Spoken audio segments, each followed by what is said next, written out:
Welcome to the Crimson Engine. My name is 𝙁𝙆𝙉. Today we are talking Canon's new patented, rumored C5. Perhaps a continuation of the C50, perhaps a whole new type of camera. Let's dive in.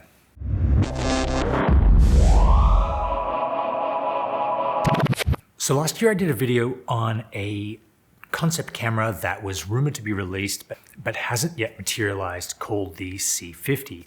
It was going to sit underneath the C70, probably be about $3,500. It would have the same sensor as the 4-year-old C200 and would basically be a entry level or a gateway drug into the Canon cinema system. For whatever reason, this camera never showed up, and we're going to get the R5C instead, a $4,400 camera, which is going to serve as a dual high-level stills and full-service cine camera. But a whole bunch more patents have showed up online for that same boxy camera. In fact, it looks like a carbon copy of the red Komodo, with the absolute micro form factor of basically just the sensor in some outputs. So what is going on? Are they still planning to release this camera? Is this just trying to salvage something from the previous design? I think the answer lies in last year's Sony Venice 2, which is a very modular cinema camera. By very modular, I mean that even the sensor is a detachable plate that can come off and be swapped in and out.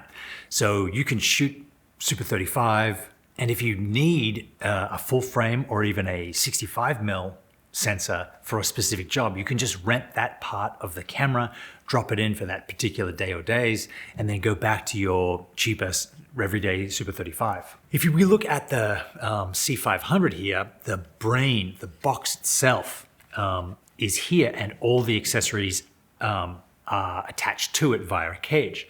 Now, I think what Canon is going for, and what Red did with the Komodo, was basically shrink this unit down to the bare minimum of just the battery attachment, the sensor, the mount, and the card slots, which would allow them to make this unit here about half that size.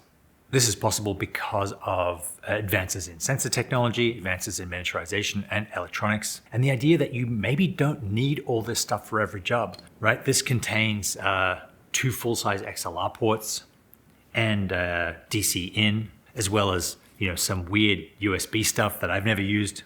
So the idea that you would just have the absolute minimum in a brain of a camera and add all those accessories as necessary for the individual shooter actually makes a lot of sense as far as cinema cameras go. If you're not doing serious audio, then you can just leave your XLR ports at home. If you're using a matte box that has variable ND in it, then you don't need the internal ND of the system. In the latest patent, it even looks like the sensor itself is replaceable. So you might buy the 35mm version of this camera, and then after a while want to go up to the full frame version. Rather than selling your camera and buying a new one, you can just send it into Canon for a couple of days. They can swap the sensor out, send it back to you, and you can just keep shooting. You may need a high resolution sensor for a particular job. You may want to shoot something in 10K or 8K rather than 6K.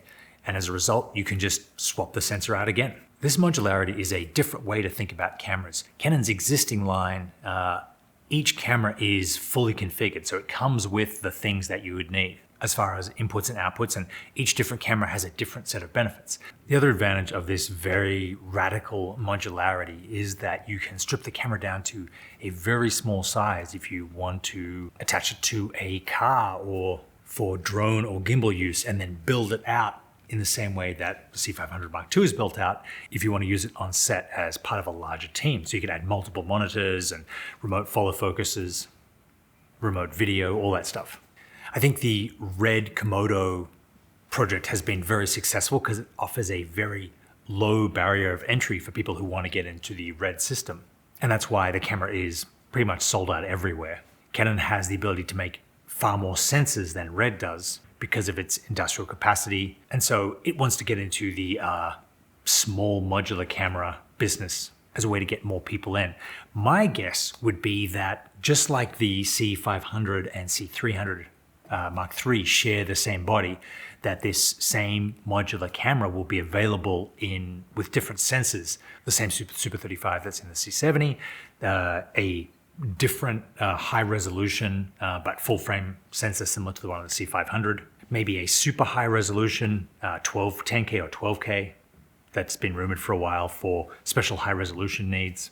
And who knows, maybe even a 65mm option for large format shooting.